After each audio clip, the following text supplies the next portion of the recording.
Next question देखो भाई, कहते a code of circle radius 15 centimetre. कहते कोई कोड है सर्कल दी जिसकी रेडियस कितनी है 15 सेंटीमीटर, जिसकी रेडियस कितनी है 15 centimetre. A code of circle of radius 15 centimetre subtend an angle 60 degree at the centre.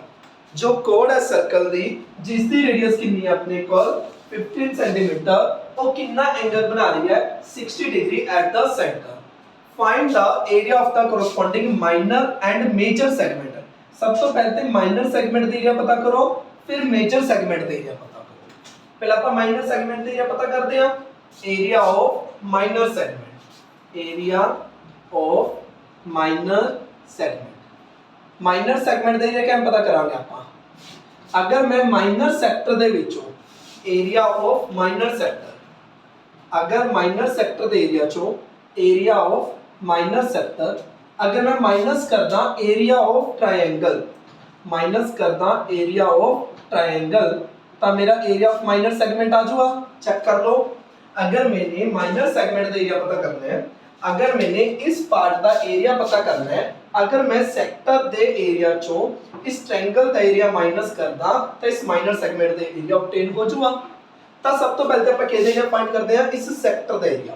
Sector का एरिया ਕੀ ਹੁੰਦਾ ਹੈਗਾ थीटा अपॉन 360 पाई पाई r स्क्वायर।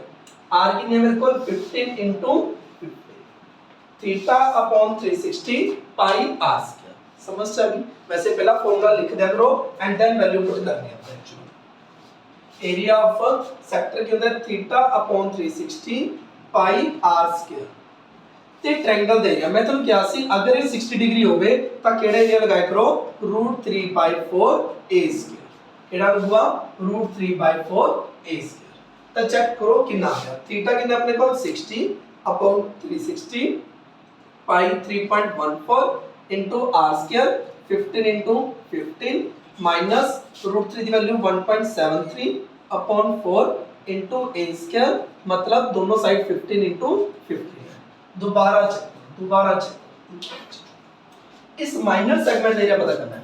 ये माइनर सेगमेंट एरिया पता करेंगे अगर आप इस माइनर सेक्टर दे एरिया चो ट्रायंगल दे एरिया माइनस कर देंगे तो अपने को इस माइनर सेगमेंट दे एरिया जो ते ये माइनर सेक्टर दे एरिया की होता है थीटा अपॉन 360 पाई r स्क्वायर।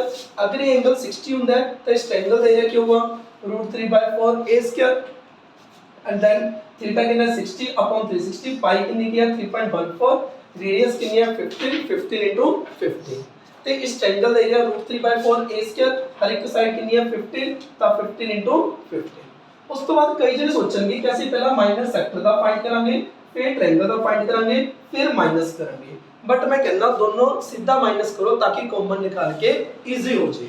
तो चेक करो पूरे देखो इधर इन तक कट के कितना आ गया 6 15 उरे भी आ रहा है 15 उरे भी आ रहा है 15 उरे भी आ रहा है 15 उरे भी आ रहा है, मतलब 15 into 15 आप दोनों की कर लेने कॉमन।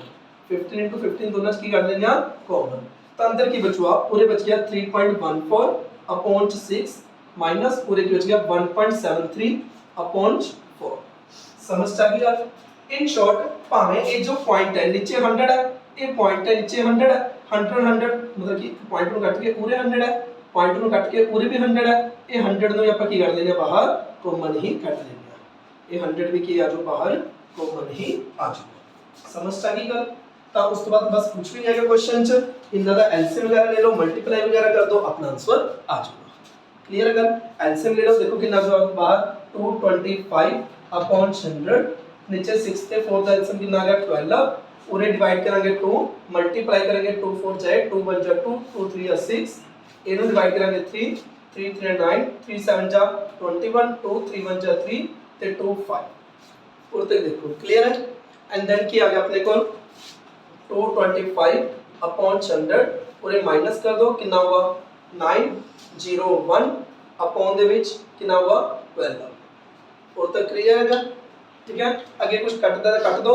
मान लो 3 दे टेबल ते 4 3 दे टेबल ते 3 7 जा 21 3 5 जा 15 आगे बस ए नु मल्टीप्लाई कर दो तो 400 नाल की कर दो डिवाइड कर दो अपना आंसर आ जाएगा। चाहे 400 ਨਾਲ डिवाइड करना मुश्किल है, पहला 4 ਨਾਲ डिवाइड कर दो, नीचे 2 जीरो ने 2 पॉइंट अगे ਨੂੰ खिसका दियो। समझ आ गया? पहला 4 ਨਾਲ डिवाइड कर दो, 2 जीरो ने तो 2 पॉइंट अगे ਨੂੰ खिसका दियो। क्लियर है बच्चों? गल कोई डाउट हो इस चीज च? मेरे जी 3/4 a स्क्वायर के लिए ਇਹ ਇਕੁਏਲੇਟਰ ट्रायंगल ਦਾ ਏਰੀਆ ਹੁੰਦਾ ਹੈ। ਇਹ ਇਕੁਏਲੇਟਰ ट्रायंगल ਕਿਉਂ ਹੋਈ? ਕਿਉਂਕਿ a1 ਸਾਈਡ ਇਸ ਦੇ ਇਕੁਅਲ ਹੈ, ਤਾਂ ਮਤਲਬ a1 ਐਂਗਲ ਇਸ ਦੇ ਇਕੁਅਲ ਹੋਗਾ। ਇਹ ਦੋਨੋਂ ਐਂਗਲ मान लो x x, मतलब कलर लेक्चर नहीं देखा ਸੀ, दैट्स अ रॉन्ग थिंग। ठीक है, ਇਹ ਇਕੁਏਲੇਟਰ ट्रायंगल है। इक्वल ट्रायंगल ਦਾ ਕੀ ਹੁੰਦਾ ਹੈਗਾ? √3/4 a स्क्वायर। √3/4 a स्क्वायर क्यों लगाया हमने √3/4 a स्क्वायर? क्योंकि इक्विलेटर ट्रायंगल है। किਵੇਂ पता चला इक्विलेटर ट्रायंगल? क्योंकि a साइड इज इक्वल है, ਤਾਂ ab एंगल ਤੇ a1 एंगल आपस ਵਿੱਚ ਹੋगा इक्वल होगा। ਤੇ ਮੈਨੂੰ ਪਤਾ ਹੈ ਤਿੰਨਾਂ ਦਾ ਸਮ ਕਿੰਨਾ ਹੁੰਦਾ ਹੈ? 3/180। 60 x x कितना हुआ? 180। तो 60 2x कितना होगा? 180। तब तो 2x कितना आ गया? 140। तो x कितना आ गया? 60, मतलब a भी 60 होगा तो a भी 60 होगा। और अगर तीनों एंगल 60 दे होंगे तो किहड़ी ट्रायंगल होंदी है? इक्विलेटरल ट्रायंगल होंदी है। इस करके वो इक्विलेटरल ट्रायंगल दी फॉर्मूला लगाया। क्लियर? तो ये मेरे को कहते एरिया है हजे माइनर सेगमेंट का। किस एरिया है? माइनर सेगमेंट का। आगे किसका पता करना है मैंने? मेजर सेगमेंट का। आगे किसका पता करना है? इस मेजर सेगमेंट का। अगर मैं सर्कल दे एरिया चों इस माइनर सेगमेंट दे एरिया माइनस करदा, माइनर सेगमेंट दे एरिया माइनस करदा, तब मेरे को क्या आ जाएगा? इस मेजर सेगमेंट दे एरिया आ जाएगा। समझ आ गई? बस कैलकुलेशन ही है, कैलकुलेशन उसी कर लोगे, कोई बड़ी गल नहीं। मेन तो कांसेप्ट क्लियर होना चाहिए है। सब तो पहले की है इस माइनर सेगमेंट दे एरिया पता कितना? सेक्टर दे एरिया चों इस ट्रायंगल दे एरिया की कितना अपने माइनस, तो अपना की आ गया ये माइनर सेगमेंट दे एरिया। फिर मेजर सेगमेंट दे एरिया किਵੇਂ पता कितना है? इस सर्कल दे एरिया चों माइनर सेगमेंट दे एरिया माइनस करता तो की बच गया अपने को? ये मेजर सेगमेंट दा area. Got it? 8th question देखो भाई, कह रहे a horse is tied to a peg at one corner of a square shaped grass field of side 15 meter। 8th question है, कहते एक horse, कोई horse है, a horse is tied to a peg, peg मतलब एक horse है, ਉਹਨੂੰ peg ਨਾਲ ਬੰਨਿਆ ਗਿਆ at one corner of square. Square ਦੇ ਇੱਕ ਕਾਰਨਰ ਤੋਂ ਉਹਨੂੰ ਬੰਨਿਆ ਗਿਆ। ਇਹ ਆਪਣੇ ਕੋਲ ਇੱਕ ਸਕੁਅਰ ਹੈ, ਸਕੁਅਰ ਦੇ ਕਿਸੇ ਕਾਰਨਰ ਤੋਂ ਇਹਨੂੰ ਬੰਨਿਆ ਗਿਆ ਹੈਗਾ। ਠੀਕ ਹੈ, ਸਕੁਅਰ ਦੀ ਜੋ ਸਾਈਡ ਹੈ ਉਹ ਹੈਗੀ ਆਪਣੇ ਕੋਲ 15 ਮੀਟਰ। ਸਕੁਅਰ ਦੀ ਸਾਈਡ ਹੈਗੀ ਆਪਣੇ ਕੋਲ 15 ਮੀਟਰ ਤੇ ਜੋ ਰੋਪ ਦੀ ਲੈਂਥ ਹੈ ਉਹ ਕਿੰਨੀ ਹੈ ਆਪਣੇ ਕੋਲ? 5 ਮੀਟਰ। ਰੋਪ ਦੀ ਲੈਂਥ ਕਿੰਨੀ ਹੈ? 5 ਮੀਟਰ। नहीं ਇਹਨਾਂ ਕੀ ਕਿਹਾ? ਪੂਰੀ ਹੋਊਗੀ। ਪੂਰੀ ਕਿਵੇਂ ਹੋਊਗੀ? ਇਹ 15 ਹੈ, ਇਹ 15 ਹੈ, 5 ਕਿਵੇਂ ਹੋ ਸਕਦੀ ਹੈ? हाइपोटेनस तो नहीं छोटी हो सकती।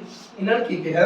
कहते स्क्वायर दे एक कॉर्नर तो एक रोप नाल एक हॉर्स बंधा गया। ए सीगा मेरा हॉर्स, ठीक है, गोल गोल, ठीक है, हॉर्स बंधा गया हैगा। हॉर्स बंधा गया जिस दी रोप दी लेंथ कितनी है? 5 मीटर ते इस स्क्वायर दी लेंथ कितनी है? अपनी 15 मीटर। कहते the area of the part of the field at which horse can graze. ਇਹ ਘੋੜਾ ਕਿੰਨੇ ਏਰੀਆ ਵਿੱਚ ਘਾਹ ਨੂੰ ਖਾ ਸਕਦਾ ਹੈ ਉਹ ਫਾਈਂਡ ਕਰਨਾ ਹੈ। ਇਹ ਵਾਲੇ ਏਰੀਆ 'ਚ ਘਾਹ ਨੂੰ ਖਾਊਗਾ ਜਿੱਥੇ ਤੱਕ ਮੰਨ ਲਓ ਇਹ ਰੋਪ ਹੈਗੀ, ਇਹ ਰੋਪ ਐਵੇਂ ਇਸ ਏਰੀਆ ਦੇ ਵਿੱਚ ਖਾਊਗਾ ਇਹ, मतलब इस एरिया पता करना है। ये अपना की बन गया? एक क्वाड्रेंट बन गया, सेक्टर कहते हैं या क्वाड्रेंट बन गया। तो ये ए एंगल कितना है? 90 डिग्री, क्योंकि ए एंगल कितना है? 90 डिग्री। ता कितना आ गया? सेक्टर कह दो चाहे theta upon 360 pi pi r square. R कितनी है? 15 into 50। आर मैंने किया है 5 मतलब 5 3.1 अर्थ इन्होंने क्या 3.1 3.1। क्लियर है? एक बार दोबारा सुनो। कहते एक स्क्वायर फील्ड है, ਇਹਦੇ ਇਸ ਇੱਕ ਕਾਰਨਰ ਤੋਂ ਇੱਕ ਰੋਪ ਦੇ ਨਾਲ ਜਿਸ ਦੀ ਲੈਂਥ 5 ਮੀਟਰ ਹੈ ਇੱਕ ਹੌਰਸ ਨੂੰ ਟਾਈ ਕੀਤਾ ਗਿਆ। ਇਹ ਜੋ ਹੌਰਸ ਹੈ ਉਹ ਕਿੰਨੇ ਏਰੀਆ ਦੇ ਵਿੱਚ ਗ੍ਰਾਸ ਖਾਊਗਾ ਇਹ ਆਪਣੇ ਫਾਈਂਡ ਕਰਨਾ ਹੈ। ਤਾਂ ਇਹ ਕੀ ਬਣ ਗਿਆ? ਇੱਕ ਕੁਆਡਰੈਂਟ ਬਣ ਗਿਆ ਜਾਂ ਕਹਿ ਸਕਦੇ ਹੋ ਸੈਕਟਰ ਬਣ ਗਿਆ। ਥੀਟਾ upon 360 ਪਾਈ ਆਰ ਸਕੁਅਰ, ਕਿਉਂਕਿ ਸਕੁਅਰ ਦਾ ਹਰੇਕ ਐਂਗਲ 90 ਡਿਗਰੀ ਹੁੰਦਾ ਹੈ। ਦੈਟਸ ਮੀਨ ਇਹ ਵਾਲਾ ਐਂਗਲ ਵੀ 90 ਡਿਗਰੀ। ਤਾਂ ਥੀਟਾ upon 360 ਪਾਈ ਆਰ ਸਕੁਅਰ। ਇਹਨੂੰ ਕੱਟਿਆ ਕਿੰਨਾ ਆ ਗਿਆ? 4, ਉਰੇ ਆ ਗਿਆ 2, उरे आ गया 157। आगे मल्टीप्लाई करो, 2 ਨਾਲ डिवाइड करो, अपना आंसर आ जाएगा। समझ आ गई? एरिया रेडियस हां जी देखो जिस रोप ਦੇ ਨਾਲ जिस ਇਹ ਲੈਂਥ ਦੇ ਨਾਲ ਘੁੰਮ ਰਿਹਾ ਉਹੀ ਇਹਦੀ ਰੇਡੀਅਸ ਹੋਗੀ ਨਾ। ਜਿਸ ਦੇ ਨਾਲ ਘੁੰਮ ਰਿਹਾ ਦੇਖੋ ਇਹ ਪੂਰਾ ਇਹ ਚੀਜ਼ ਹੁੰਦੀ। ਬਾਈ ਚਾਂਸ ਅਗਰ ਪੂਰੇ ਇਹ ਸਕੁਅਰ ਕਾਰਨਰ ਨਾ ਹੁੰਦਾ, ਕਿਉਂਕਿ ਇੱਕ ਵਾਰ ਨਾ ਬੋਰਡ ਦੇ ਵਿੱਚ ਕੁਐਸਚਨ ਆਇਆ ਸੀਗਾ ਬਹੁਤ ਸਸਤਾ ਜਿਹਾ ਕੁਐਸਚਨ ਸੀ। ਕਹਿੰਦੇ ਇੱਕ ਪੋਲ ਹੈਗਾ, ਉਸ ਪੋਲ ਦੇ ਨਾਲ ਇੱਕ ਰੋਪ ਦੇ ਨਾਲ ਇੱਕ ਹੌਰਸ ਬੰਦਿਆ ਗਿਆ ਜਿਸ ਦੀ ਲੈਂਥ ਕਿੰਨੀ ਹੈ? 5 मीटर। ਤਾਂ ਇਹ ਦੱਸੋ ਕਿੰਨੇ ਏਰੀਆ 'ਚ ਗ੍ਰੇਸ ਕਰ ਸਕਦਾ ਹੈ। ਸਾਰਿਆਂ ਨੇ ਲਗਾਇਆ ਹੋਇਆ ਸੀ ਇਸ ਕੁਐਸਚਨ ਦਾ ਰੱਟਾ, ਤਾਂ ਭੱਜ ਕੇ ਕਰਿਆ ਹੈ θ/360 ਪਾਈ r ਸਕੁਅਰ, ਪਾਈ r ਸਕੁਅਰ। लेकिन ध्यान दो ਉੱਥੇ ਇੱਕ ਸਕੁਅਰ ਸੀ ਜੋ ਹੋਲਸ ਹੈ ਉਹ ਸਿਰਫ ਇसी ਏਰੀਆ 'ਚ ਖਾ ਸਕਦਾ ਸੀ, ਤਾਂ ਇੱਕ ਕੁਆਡਰੈਂਟ ਸੀ। जबकि उरे एक पोल है तो होल्स चारों कोने उरे पोल बनते हैं तो वो तो चारों कोने च घूम के घास ਨੂੰ खा ਸਕਦਾ तो उरे ਜਿਹੜਾ एरिया होगा वो कितना होगा अपना पाई r स्क्वायर होगा। ਕੀ ਹੋਗਾ ਪਾਈ r स्क्वायर। मतलब जो ਤੁਸੀਂ ਕੁਐਸਚਨ ਪੁੱਛ ਰਹੇ ਸੀਗੇ ਕਿ ਇਹ ਤੁਸੀਂ r ਕਿਵੇਂ ਲੈ ਸਕਦੇ ਹੋ। ਹੁਣ ਇਹ ਜੋ ਰੋਪ ਬੰਦੀ ਹੋਈ ਹੈ ਐਨੇ ਕੀ ਏਰੀਆ ਚ ਕਾਉਗਾ ਨਾ ਸਰਕਲ ਬਣ ਗਿਆ, ਉਹ ਸਰਕਲ ਦੀ ਕੀ ਆ ਗਈ ਹੈ ਆਪਣੀ ਜਿੰਨੀ ਰੋਪ ਹੈ ਉਹ ਲੈਂਥ ਹੀ ਆ ਗਈ ਨਾ, ਰੇਡੀਅਸ ਆ ਗਈ, ਤਾਂ ਇਸ ਕਰਕੇ ਆਪਾਂ ਰੇਡੀਅਸ ਕੀ ਲੈ ਰਹੇ ਹਾਂ 5 ਮੀਟਰ ਲੈ ਲਿਆ। ਸਮਝ ਆ ਗਈ। ਆ ਜਿਹੜਾ ਜਿੰਨੇ ਪਾਰਟ ਚ ਗ੍ਰੇਸ ਕਰ ਸਕਦਾ ਉਹ ਸਰਕਲ ਦਾ ਪਾਰਟ। ਹਾਂਜੀ ਸਰਕਲ ਦਾ ਪਾਰਟ ਹੈ, ਦੇਖੋ ਇਹ ਪੂਰੇ ਸਰਕਲ ਦਾ ਪਾਰਟ ਕਲੀਅਰ। ਅੱਗੇ ਨੈਕਸਟ ਪਾਰਟ ਦੇ ਵਿੱਚ ਕੀ ਹੈ, ਕਹਿੰਦੇ ਇਹ ਦੱਸੋ ਕਿੰਨਾ ਏਰੀਆ ਇਨਕਰੀਜ਼ ਹੋ ਜਾਊਗਾ। ਦਾ ਇਨਕਰੀਜ਼ ਇਨ ਦਾ ਏਰੀਆ ਅਗਰ ਮੈਂ ਰੋਪ 10 ਮੀਟਰ ਲੈ ਲਾ 5 ਦੀ ਜਗ੍ਹਾ ਤੇ, मतलब ਹੁਣ ਉਹਨੇ 5 ਦੀ ਜਗ੍ਹਾ ਤੇ ਕਿੰਨਾ ਲਿਖ ਦੋ 10 ਲਿਖ ਦੋ ਤੇ ਆਪਣਾ ਆਨਸਰ ਆ ਜਾਊਗਾ। क्वेश्चन कुछ भी नहीं सी यार, मतलब पहला रेडियस 5 लिख लो। ਹੁਣ ਕਹਿੰਦੇ ਅਗਰ ਮੈਂ ਰੋਪ 5 ਦੀ ਜਗ੍ਹਾ ਤੇ 10 ਮੀਟਰ ਕਰਦਾ ਤਾਂ ਕਿੰਨੇ ਏਰੀਆ ਚ ਗ੍ਰੇਸ ਕਰੂਗਾ ਉਹ ਫਾਈਂਡ ਕਰੋ। मतलब 5 ਦੀ ਜਗ੍ਹਾ ਤੇ ਕੀ ਲਿਖ ਦੋ 10। Got it? Any doubt? Any doubt?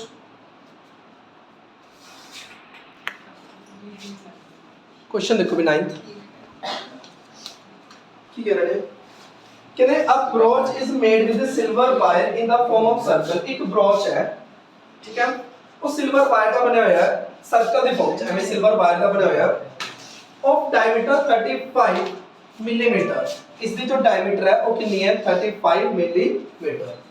The wire is also used in making 5 diameter। मतलब पूरे भी वायर लगाई गई है सिल्वर वायर ਤੇ ਉਹਦੇ 5 ਡਾਇਮੀਟਰ ਬਣਾਏ ਗਏ ਨੇ, ਪੂਰੇ ਵੀ ਸਿਲਵਰ ਵਾਇਰ ਲਗਾਈ ਗਈ ਹੈ, ਪੂਰੇ ਵੀ ਸਿਲਵਰ ਵਾਇਰ ਲਗਾਈ ਗਈ ਹੈ ਠੀਕ ਹੈ। ਤੇ 10 ਇਕੁਅਲ ਸੈਕਟਰਸ ਬਣਾਏ, ਦੇਖਣ ਚ ਇਕੁਅਲ ਨਹੀਂ ਹੈ ਲੇਕਿਨ क्वेश्चन नीचे की है 10 इक्वल सेक्टर्स बनाए गए ने ठीक है। सब तो पहले अपने की पता करनी है टोटल लेंथ पता करनी है। सब तो पहले की पता करनी है टोटल लेंथ। सब तो पहले देखो मैं पूरे देखता भी कितनी मेरी वायर लगी, पूरे पूरे कितनी वायर लगोगे, ये पूरा कितना है 2 पाई r, ये चीज कितनी है अपनी 2 पाई r, 2 पाई r प्लस सब तो पहले पूरे वायर लगाते, उस तो बाद एक ए डायमीटर बनाया, एक ए डायमीटर बनाया, एक ए डायमीटर, एक ए डायमीटर, एक ए डायमीटर। कितने डायमीटर बनाए मैंने 5 डायमीटर बनाए। कितने डायमीटर बनाए 5 डायमीटर बनाए। कुछ नहीं प्रैक्टिकल क्वेश्चन तो समझियो, रोट लर्निंग ना करो। अपन ने उन्हें सिल्वर लगानी है, सिल्वर वायर लगानी है, पहला सिल्वर वायर पूरे लगाई, ये चीज किया circumference that's mean 2 pi r। फिर 5 डायमीटर बनाए, 1 diameter, 2 diameter, 3 diameter, 4 diameter, 5 diameter, तक कितना आ गया 5d। तो चेक करो 2 पाई कितना 22/7, r कितना 35/2 क्योंकि डायमीटर कितना है 35, दैट्स मीन रेडियस कितनी आउगी अपनी 35/2 मिलीमीटर ठीक है। इनटू कोण है 5d, डायमीटर कितने अपने को 35।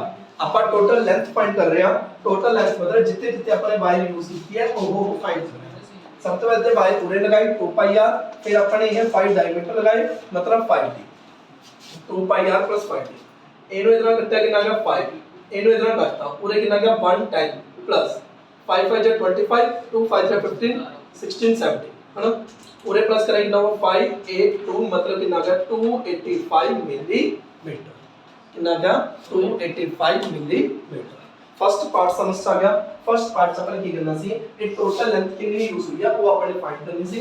सब तो पहले देखा पूरे वायर यूज हुई है दैट्स मीन 2 पाई r, फिर 5 डायमीटर लगाए ने दैट्स मीन 5d, 2 पाई के नेट 22/7, r के नेट 35/2 प्लस 5d, 5 into 35 इनु कट कितना 5 इनु कट कितना 2 मल्टीप्लाई 110 प्लस 175 आंसर कितना का 285 मिलीमीटर। Any doubt? नेक्स्ट देखो कहते हैं एरिया ऑफ ईच सेक्टर। हर एक सेक्टर का की पता करना है एरिया। जो ये सेक्टर बन गया, जो ये सेक्टर बन गया इसका की पता करो एरिया हर एक सेक्टर का, हर एक सेक्टर का। सब तो ए एंगल कितना देखो पूरा एंगल 360 सी, पूरा कितना सीगा 360। कितने पार्ट करते 10 पार्ट करते मतलब हर एक पार्ट का कितना एंगल हुआ 36 डिग्री।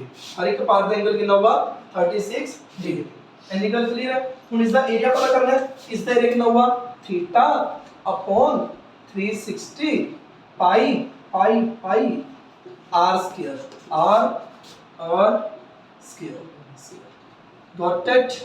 आपने की किया हर एक सैक्टर का एरिया पता करना है सैक्टर का एरिया क्या पता करेंगे एंगल 36 है theta upon 360 pi r square diameter 35 सी तो रेडियस कितने की 35/2 35/2 इनो कट कितना 6 7 35 ਨਾਲ 5 कितनी सॉरी 10 7 ਨੂੰ ਕੱਟਿਆ 5 5 ਨੇ ਇਧਰ ਕੱਟਿਆ 2 2 ਨੇ ਇਧਰ ਕੱਟਿਆ 11 ਕਿੰਨਾ ਗਿਆ 35 35 385 अपॉन 4 ਪਿੱਛੇ ਇਹ ਏਰੀਆ ਤੇ ਇਹ ਕੀ ਆ ਜਾਊਗਾ ਮਿਲੀਮੀਟਰ ਸਕੁਅਰ ਇਹਨੂੰ ਪੁਆਇੰਟ ਦੇ ਵਿੱਚ ਸਮਝ ਆ ਗਿਆ 10th क्वेश्चन देखो कहने an umbrella has 8 ribs umbrella जिससे कितने रिब्स बनी है 8 रिब्स बनी है व्हिच आर इक्वली स्पेस्ड है assuming umbrella to be flat circle umbrella ਨੂੰ ਇੱਕ flat circle ਮੰਨਦੇ ਹੋਏ ਜਿਸ ਦੀ ਰੇਡੀਅਸ ਕਿੰਨੀ ਆ 45 ਸੈਂਟੀਮੀਟਰ ਕਿੰਨੇ ਮਤਲਬ ਕਿ ਕਿੰਨੇ ਪਾਰਟ ਬਣੇ ਹੋਏ ਨੇ 8 ਪਾਰਟਸ ਬਣੇ ਹੋਏ ਨੇ ਰੇਡੀਅਸ ਕਿੰਨੀ ਆਪਣੇ ਕੋਲ 45 ਸੈਂਟੀਮੀਟਰ ਟੂ ਕੰਸੈਕਿਊਟਿਵ ਰਿਬਸ ਦੇ ਵਿੱਚ ਕੀ ਪਤਾ ਕਰਨਾ ਮੈਨੇ ਏਰੀਆ ਮਤਲਬ ਏਰੀਆ ਆਫ ਸੈਕਟਰ ਆਪਾਂ ਨੇ ਪਤਾ ਕਰਨਾ ਹੈ ਏਰੀਆ ਆਫ ਸੈਕਟਰ ਆਪਾਂ ਨੇ ਪਤਾ ਕਰਨਾ ਹੈ ਹੁਣ ਅਗਰ एक ਜਿਵੇਂ ਪਿਛਲੇ ਕੁਐਸਚਨ 'ਚ 10 ਪਾਰਟਸ ਸੀਗੇ ਤਾਂ ਆਪਾਂ ਨੇ 10 ਨਾਲ ਡਿਵਾਈਡ ਕੀਤਾ ਪੂਰੇ ਕਿੰਨੇ ਪਾਰਟਸ ਹੈ 8 ਪਾਰਟਸ ਹੈ ਤਾਂ ਕਿੰਨੇ ਨਾਲ ਡਿਵਾਈਡ ਕਰਾਂਗੇ 8 ਨਾਲ ਤਾਂ ਉਹਦੇ ਚੈੱਕ ਕਰੋ ਜੋ ਥੀਟਾ ਹੈ ਉਹ ਕਿੰਨਾ ਜੂ 360 अपॉन 8 कितना जो 45 डिग्री एंगल कितना जो 45 degree again sector area find करना है तो क्या हुआ theta upon 360 pi r square r के अपने को 45 समझ आ गया अपन की करना है टू कंसेक्यूटिव रिब्स विच ए ना सोचियो 2 क्या है तो 2 ना मल्टीप्लाई करांगे जिवें 8 पार्ट्स बन रहे ने जिवें 8 पार्ट बन रहे हैं ਇਹ ਟੂ ਕੰਸੈਕਿਊਟਿਵ ਰਿਬਸ ਦੇ ਵਿੱਚ ਇਹ ਟੂ ਕੰਸੈਕਿਊਟਿਵ ਰਿਬਸ ਦੇ ਵਿੱਚ ਜੋ ਏਰੀਆ ਆ ਇਸ ਦਾ ਏਰੀਆ ਪਤਾ ਕਰੋ ਇਹ ਕਈ ਜਣੇ ਸੋਚਦੇ ਨੇ ਕਿ ਟੂ ਕੰਸੈਕਿਊਟਿਵ ਕਹਿੰਦਾ 2 ਨਾਲ ਮਲਟੀਪਲਾਈ ਕਰਾਂਗੇ ਨਹੀਂ ਇਹ ਟੂ ਕੰਸੈਕਿਊਟਿਵ ਮਤਲਬ ਟੂ ਲਗਾਤਾਰ ਜੋ ਟੂ ਕੰਸੈਕਿਊਟਿਵ ਰਿਬਸ ਹੈ ਇਹਨਾਂ ਵਿੱਚ ਜੋ ਪਾਰਟ ਆ ਗਿਆ ਇਸ ਦਾ ਏਰੀਆ ਪਤਾ ਕਰੋ ਇਸ ਦਾ ਏਰੀਆ ਕਿੰਨਾ ਹੋਗਾ ਥੀਟਾ ਕਿੰਨਾ 45 थीटा अपॉन 360 पाई 22/7 r स्क्वायर मतलब 45 into 45 got it 11th question है कहने a car has two wiper 11th question है कहने a car has two wiper car ਦੇ ਵਿੱਚ टू वाइपर ਲੱਗੇ ਹੁੰਦੇ ਨੇ ਨਾ M2 वाइपर ਚ ਲੱਗੇ ਹੁੰਦੇ ਨੇ car has two wiper which do not overlap overlap नहीं कर रहे मतलब कि जो ये वाइपर होंगे ने ये इस प्रकार होंगे ने ना जिवें ये चीज हैगी ये एवें होंगे ने ना मिक्स एक दूसरे नाल ओवरलैप तो नहीं करते एक दूसरे नाल की कर रहे हैं ओवरलैप नहीं कर रहे each wiper has blade of length 25 centimetre इस दी भी कितनी है 25 सेंटीमीटर इस दी भी लेंथ कितनी है 25 centimetre sweeping through an angle of 115 degree कितने एंगल ते घूम जाते हैं 115 डिग्री के उत्ते घूम जाते हैं ਹੁਣ ਇਹ ਦੱਸੋ total area clean at each sweep of the blades ਦੀ ਈਚ ਸਵੀਪ ਚ ਕਿੰਨਾ ਏਰੀਆ ਕਲੀਨ ਹੋਇਆ ਇੱਕ ਵਾਰੀ ਸਵੀਪ ਹੋ ਜਾ ਦੇਖੋ ਸਿੰਪਲ ਜਿਹੀ ਗੱਲ ਹੈ ਜਿਵੇਂ ਇਹ ਵਾਲੀ ਚੀਜ਼ ਸੀਗੀ ਇੱਕ ਵਾਰੀ ਸਵੀਪ ਹੋ ਜਾ ਤਾਂ ਇੱਕ A ਸੈਕਟਰ ਬਣਿਆ ਤੇ ਇੱਕ A ਸੈਕਟਰ ਬਣਿਆ ਇਹ ਵਾਲੀ ਚੀਜ਼ ਹੋਊਗੀ ਨਾ ਸਮਝ ਪਾ ਰਹੇ ਹੋ ਇੱਕ ਤਾਂ A ਵਾਲਾ ਸੈਕਟਰ ਬਣੂਗਾ ਇੱਕ A ਵਾਲਾ ਸੈਕਟਰ ਬਣੂਗਾ ਜੇ ਸਾਫ ਹੋਊਗੀ ਇਹ ਦੋ ਸੈਕਟਰ ਬਣਨਗੇ ਨਾ ਇੱਕ ਸਵੀਪ ਦੇ ਵਿੱਚ ਇੱਕ ਸਵਿਪ ਦੇ ਵਿੱਚ ਜਦੋਂ ਇਹ ਵਾਲੀ ਚੀਜ਼ ਹੈਗੀ ਜਦ ਇੱਕ ਸਵਿਪ ਦੇ ਵਿੱਚ ਇਹ ਵਾਲੀ ਚੀਜ਼ ਹੋਊਗੀ ਇਹ ਤੁਹਾਨੂੰ ਇਹ ਲੈਂਥ ਦੇਖਿਆ 25 ਸੈਂਟੀਮੀਟਰ ਵਨ ਸਵਿਪ ਦੇ ਵਿੱਚ ਇਹ ਵਾਲੀ ਚੀਜ਼ ਹੋਊਗੀ ਇੱਕ ਸਵਿਪ ਹੋਇਆ ਤਾਂ ਕਿੰਨਾ ਏਰੀਆ ਕਵਰ ਹੋਇਆ ਇੱਕ ਤਾਂ ਇਹ ਵਾਲਾ ਸੈਕਟਰ ਬਣ ਗਿਆ ਇੱਕ ਇਹ ਵਾਲਾ ਸੈਕਟਰ ਬਣ ਗਿਆ ਇਸ ਦਾ ਐਂਗਲ ਕਿੰਨਾ ਦੇਖਿਆ 115 ਮਤਲਬ ਥੀਟਾ अपॉन 360 ਪਾਈ r ਸਕੁਅਰ ਪਾਈ ਕਿੰਨਾ 3.14 ਕਿਹਾ ਇਹਨਾਂ ਨੇ क्वेश्चन चेक करो नहीं क्या पाई कितना 22/7 पाई r स्क्वायर r कितना 25 into 25 ये तो जस्ट एक है ना एक अपना जो वाइपर है खराब थोड़ा है दोनों वाइपर चल रहे हैं एक स्विप च दोनों मूव कर देते हैं इस करके अपन कितना मल्टीप्लाई करना है अपन 2 ना मल्टीप्लाई करना क्योंकि ना कि ईच स्विप दे हर एक स्विप विच एक बार स्विप होया टेबल चीज करी ਤਾਂ ਇੱਕ स्विप विच कितना एरिया कवर करिया ਇਹਨੂੰ ਕਿਹਦੇ ਨਾਲ ਮਲਟੀਪਲਾਈ ਕਰ ਦੇਣਾ ਆਪਾਂ 2 ਨਾਲ ਮਲਟੀਪਲਾਈ ਕਰਨਾ ਸਮਝ ਆ ਗਈ ਤਾਂ ਬਸ ਇੰਨੀ ਚੀਜ਼ ਸਮਝਣ ਵਾਲੀ ਸੀਗੀ ਪੂਰੇ ਕਨਫਿਊਜ਼ਨ ਕਿੱਥੇ ਹੁੰਦੀ ਹੈ ਪਹਿਲੀ ਗੱਲ ਤਾਂ 2 ਵਾਈਪਰਸ ਨੇ ਤਾਂ ਸੋਚਦੇ ਵੀ 2 ਲੱਗੂਗਾ ਕਿ ਨਹੀਂ ਲੱਗੂਗਾ ਪਰ ਈਚ ਵਰਡ ਦੇਤਾ ਫਿਰ ਸੋਚਦਾ 2 ਸ਼ਾਇਦ ਨਾ ਲੱਗੇ लेकिन ईच ਸੂਈ ਵਿੱਚ ਹਰ ਇੱਕ ਸੂਈ ਵਿੱਚ ਜਦ ਇਹ ਚੀਜ਼ ਹੈਗੀ ਇਹ ਚੀਜ਼ ਹੈ ਇੱਕ ਇਹ ਸੂਈ ਪਈ ਹਰ ਇੱਕ ਸੂਈ ਵਿੱਚ ਦੋਨੋਂ ਵਾਈਪਰ ਸਾਫ਼ ਕਰਨਗੇ ਤਾਂ ਆਪਾਂ ਕਿਹਦੇ ਨਾਲ ਮਲਟੀਪਲਾਈ ਕਰਾਂਗੇ ਆਪਾਂ 2 ਨਾਲ ਮਲਟੀਪਲਾਈ ਕਰਾਂਗੇ एंगल ਦਿੱਤਾ ਇਹਨਾਂ ਨੇ 115 ਤਾਂ थीटा अपॉन 360 पाई r स्क्वायर क्योंकि 2 वाइपर ने ਤਾਂ ਕਿਹਦੇ ਨਾਲ ਮਲਟੀਪਲਾਈ ਕਰਤਾ मैंने 2 ਨਾਲ ਮਲਟੀਪਲਾਈ ਕਰਤਾ एनी डाउट